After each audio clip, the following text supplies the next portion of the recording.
Hello students, জ্ঞানজ্যোতি coaching সেন্টারের পক্ষ থেকে তোমাদের আরেকবার স্বাগত জানাই। আমি রাজীব স্যার এবং আজকে আমরা আলোচনা করব কলকাতা ইউনিভার্সিটির আন্ডারে তোমরা যারা পলিটিক্যাল সায়েন্স নিয়ে ডিএসসিসি 2 পেপারের জন্য সেকেন্ড সেমিস্টারের জন্য পড়াশোনা করছো এবং পরবর্তী বিভিন্ন কলেজ থেকে তোমরা সেকেন্ড সেমিস্টারের এক্সাম দেবে, তাদের জন্য যে টপিকটা আমরা আজকে নিয়ে এসেছি সেটা হলো রাজ্যপালের ক্ষমতা এবং কার্যাবলী। ঠিক আছে, তো রাজ্যপালের ক্ষমতা এবং কার্যাবলী কলকাতা ইউনিভার্সিটির আন্ডারে তোমাদের সেকেন্ড সেমিস্টারের ডিএসসিসি 2 পেপারের জন্য খুবই ইম্পর্ট্যান্ট একটা টপিক।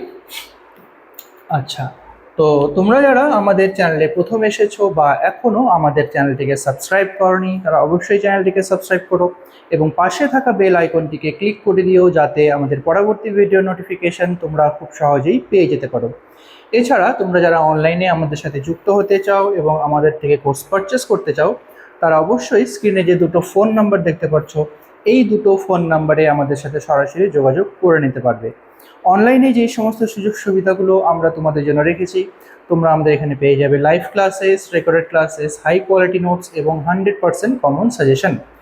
মেজর স্টুডেন্টদের জন্য পুরো সেমিস্টারের কোর্স ফি রাখা হয়েছে শুধুমাত্র 1199 অল সাবজেক্টের জন্য, এবং মাইনর স্টুডেন্টদের জন্য রাখা হয়েছে পুরো সেমিস্টারের কোর্স ফি অল সাবজেক্টে শুধুমাত্র 699। এবং আমাদের গুগল প্লে স্টোরে আমাদের একটা অ্যাপ্লিকেশন রয়েছে, যেই অ্যাপ্লিকেশনটার নাম হলো হিস্ট্রিক্যাল এডুকেশন।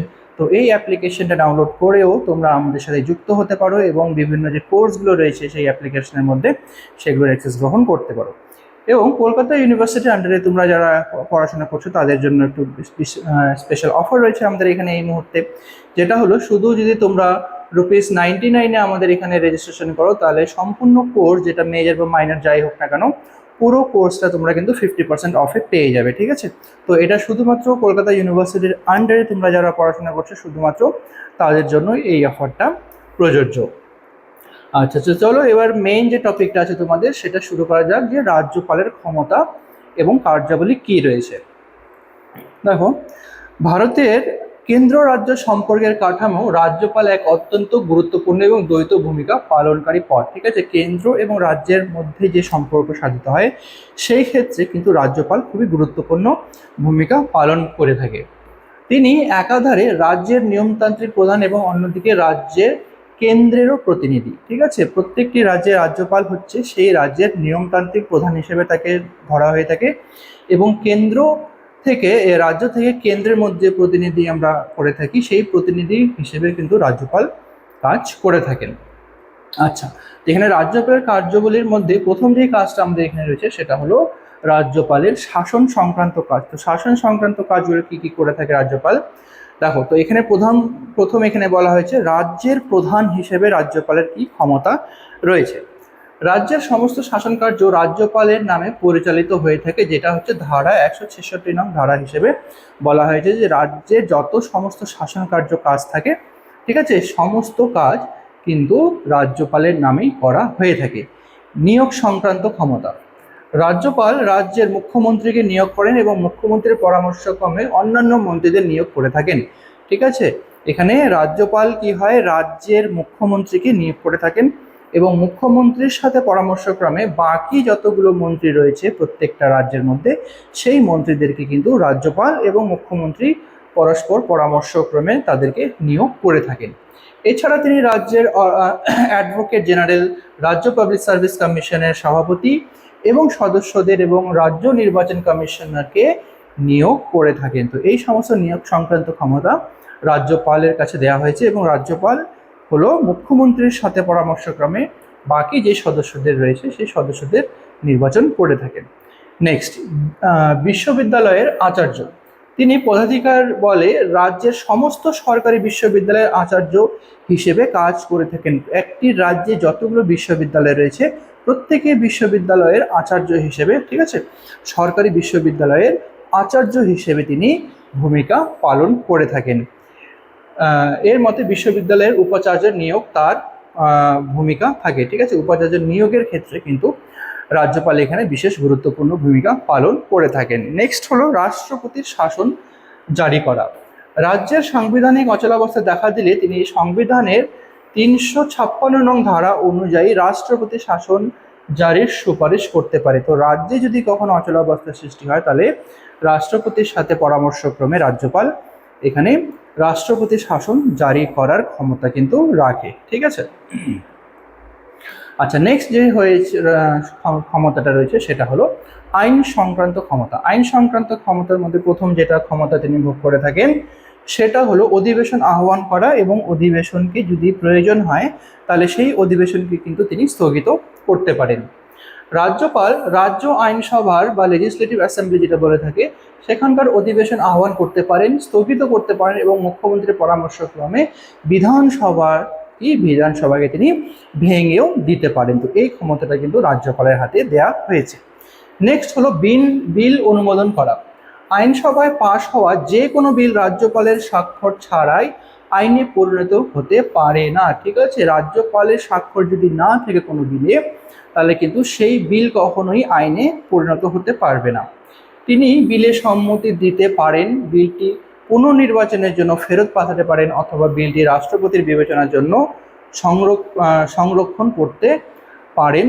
তো এই সমস্ত ক্ষমতা কিন্তু রাজ্যপালের হাতে দেওয়া হয়েছে। রাজ্যপাল যতক্ষণ পর্যন্ত না কোনো বিলে স্বাক্ষর করবে তো সেই বিলটা কিন্তু কখনো আইন হিসেবে স্বীকৃতি পাবে না, এবং সেই বিলকে তিনি অনুমতি দিতেও পারেন বা নাও দিতে পারেন, এবং পুনরায় রাষ্ট্রপতির সংরক্ষণের জন্য তিনি সেই বিলে ফেরত পাঠাতে পারেন। ঠিক আছে। নেক্সট হলো অর্ডিন্যান্স বা অধ্যাদেশ জারি করা। আইনসভার অধিবেশন বন্ধ থাকাকালীন জরুরি প্রয়োজনে রাজ্যপাল 213 নম্বর ধারা অনুযায়ী অধ্যাদেশ বা অর্ডিন্যান্স জারি করতে পারেন। ঠিক আছে। তো 213 নম্বর ধারা অনুযায়ী রাজ্যপালের কাছে এই ক্ষমতাটা দেওয়া হয়েছে যে তিনি অর্ডিন্যান্স বা অধ্যাদেশ যে ব্যাপারটা রয়েছে তিনি কিন্তু সেটা জারি করতে পারেন। আচ্ছা, নেক্সট যে ক্ষমতাটা রয়েছে সেটা হলো আর্থিক ক্ষমতা বা অর্থনৈতিক ক্ষমতা। আচ্ছা, তো প্রথম যে ক্ষমতাটা এখানে অর্থ বিল সম্পর্কে রাজ্যপালের ভূমিকা দেখো। রাজ্যপালের পূর্ণানুমতি ছাড়া বিধানসভার কোনো অর্থ বিল পেশ করা যায় না। ঠিক আছে, রাজ্যপাল যদি কোনো বিল সম্পর্কে যদি অনুমতি যদি না দেয় তাহলে সেই বিল কিন্তু কখনোই সেখানে পেশ করা যাবে না। ঠিক আছে, অর্থ বিলকে বিধানসভায় পেশ করা যাবে না। বাজেট পেশ, তার নির্দেশেই রাজ্যের বার্ষিক আর্থিক যে বিবৃতি বা বাজেট সংবিধানে উপস্থাপিত করা হয়। তো রাজ্যপালের অনুমতি দিয়েই যে প্রত্যেকটি রাজ্যের যে বাজেট রয়েছে, ঠিক আছে, তো সেই বাজেট বা আর্থিক বাজেট সেটা কিন্তু বিধানসভায় প্রস্তুত করা হয় রাজ্যপালের অনুমতি সাপেক্ষে। নেক্সট হলো আকস্মিক ব্যয় সংকোচন তহবিল। রাজ্যের আকস্মিক ব্যয় সংকোচন তহবিল এখানে রাজ্যপালের নিয়ন্ত্রণে থাকে। তো এই ব্যয় সংকোচন তহবিল পুরোপুরি কিন্তু রাজ্যপাল নিজের হাতে রেখেছে এবং তিনি সেই তহবিলটাকে পুরোপুরি নিয়ন্ত্রণ করে থাকেন। নেক্সট যে ক্ষমতাটা রয়েছে সেটা হলো বিচার সংক্রান্ত ক্ষমতা। আচ্ছা, বিচার সংক্রান্ত ক্ষমতার মধ্যে প্রথম যেটা রয়েছে সেটা হলো ক্ষমা প্রদর্শন। সংবিধানের 161 নম্বর ধারা অনুযায়ী রাজ্য তালিকার অন্তর্ভুক্ত কোনো আইনের বিরুদ্ধে অপরাধের জন্য দণ্ডিত ব্যক্তির দণ্ড তিনি হ্রাস করতে পারেন, স্থগিত করতে পারেন বা ক্ষমা করতে পারেন। ঠিক আছে, তো এই ক্ষমতাটাও কিন্তু রাজ্যপালের কাছে দেওয়া হয়েছে। কোনো ব্যক্তি যে দণ্ড দেওয়া হয়ে থাকে সেই দণ্ডটাকে তিনি কমিয়ে দিতে পারেন। ঠিক আছে, সেটাকে তিনি স্থগিত রাখতে পারেন বা সেটাকে মুকুবও করে দিতে পারেন। ঠিক আছে, তবে তিনি মৃত্যুদণ্ড ক্ষমা করতে পারেন না। শুধুমাত্র মৃত্যুদণ্ড এমন একটা যদি আদেশ দেওয়া হয় কোনো ব্যক্তির প্রতি, শুধুমাত্র সেই দণ্ডটাকেই তিনি অমান্য করতে পারে না বা ওটাকে পরিবর্তন করতে পারবে না। বাকি কোনো ব্যক্তির দণ্ড তিনি হ্রাসও করতে পারেন, স্থগিতও করতে পারেন। তো এই সমস্ত ক্ষমতাগুলো রাজ্যপালের কাছে দেওয়া হয়েছে। নেক্সট হলো বিচারক নিয়োগ সংক্রান্ত ক্ষমতা।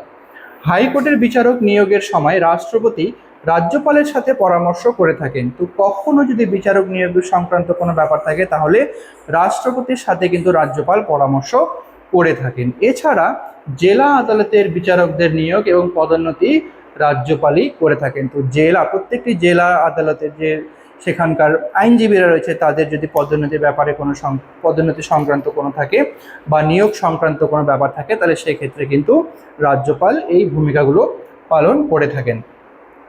আচ্ছা, তো এটাই ছিল আজকে তোমাদের আলোচনার বিষয়। ভিডিওটি ভালো লেগে থাকলে অবশ্যই লাইক আর কমেন্ট করো। দেখা হবে পরবর্তী ভিডিওতে নতুন কোনো টপিক নিয়ে।